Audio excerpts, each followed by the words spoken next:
Now, grains in food tend to get a bad rap, but did you know they're actually the source of one of the most exciting ingredients in skincare, azelaic acid? That's right, my acid with extra actually comes from ingredients like barley and rye.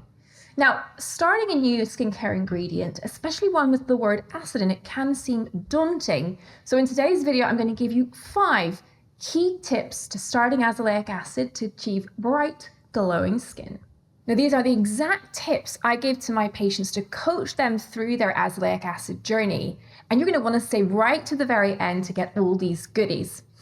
Now, why should you even bother? What does azelaic acid do for your skin? Well, it has to be up there with the most versatile of all the ingredients because it's helpful in so many different situations and it's so well tolerated. It's even safe for those who are pregnant or breastfeeding. So if you suffer from breakouts and clogged pores and acne, pigmentation of any kind, including melasma, and even if you suffer from redness-prone skin or perioral dermatitis, you're going to want to have azelaic acid in your routine, I guarantee. Now, you're going to want to start with the right preparation for your budget. So if you're on a budget, you might want to look at brands like the Inky List with their redness solution serum, or the Ordinary, perhaps the most well-known with its 10% azelaic acid suspension, both very affordable single ingredient serums that really do the trick.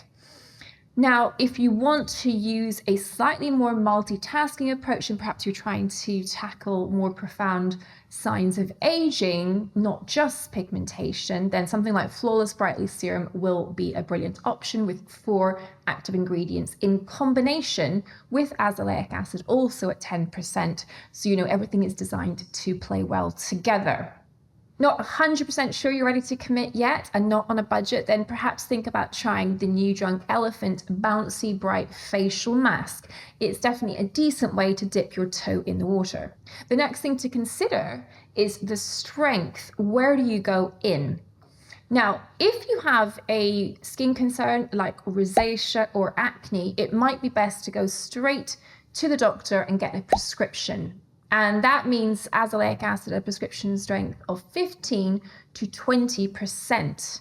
However, if you have mild issues, perhaps just a few blocked pores or some blemishes around your period or some mild pigmentation, then an over-the-counter preparation of between 5 and 10% should do the trick and is a good place to start.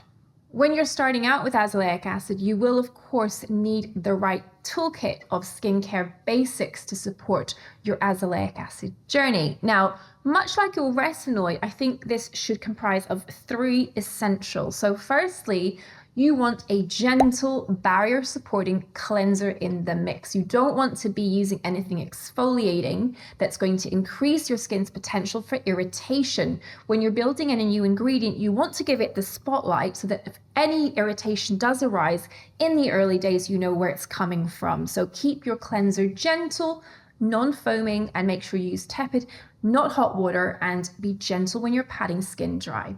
Next, you'll want a barrier supporting moisturizer, something that will comfort and nourish your skin on days where your skin might feel a little dry, and it's also suitable for you to use as a buffering layer before your azelaic acid in the event that your skin needs a little reduction in intensity as you begin your journey. And then finally, you need a broad spectrum daily sunscreen that you're happy using generously because, of course, 80% of aging at least is caused by UV rays, and we want to avoid those at all costs.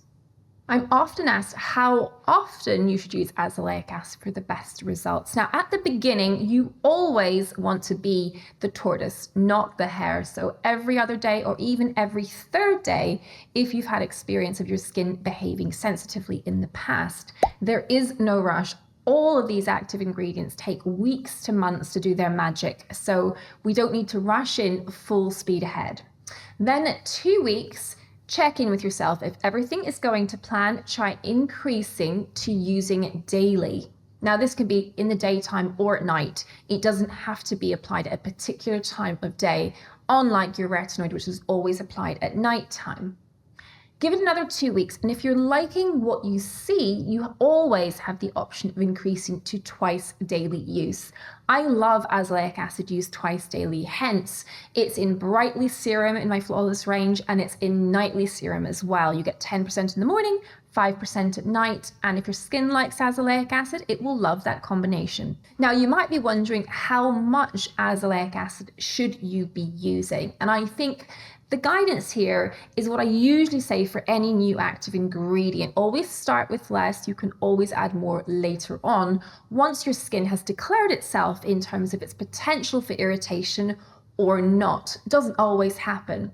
So always start with either a pea-sized amount, if that's something for you to easily visualize, or half a fingertip amount. So a fingertip amount is a line from the crease to the end of your fingertip. So half that quantity at the beginning. Now, the best way to ensure that will spread evenly over a full face, and you should apply it to the full face because you want all of that brightening kind of texture improving loveliness, is using the 13 dot technique. That allows a small amount of product to go far.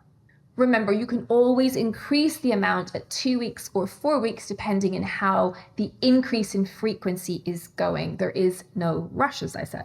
For most people, building up to using that fingertip amount from here to here, which is approximately half a gram of product, is about the right dose for the long term. Now, an important point to make is, whilst I'd recommend using azelaic acid all over your face using the 13 dot technique, it is not helpful around the eyes. It does not help build collagen, hence it's not in flawless nightly eye serum. So do skip the eye area. By all means, use your moisturizer goggles to protect the eye area to avoid azelaic acid irritating the eyelids. So there you have it, 5 super simple but very helpful tips to starting out using azelaic acid. You will love this active ingredient. I personally cannot live without it. It's one of my favorites, and it makes such a difference whatever your skin concerns.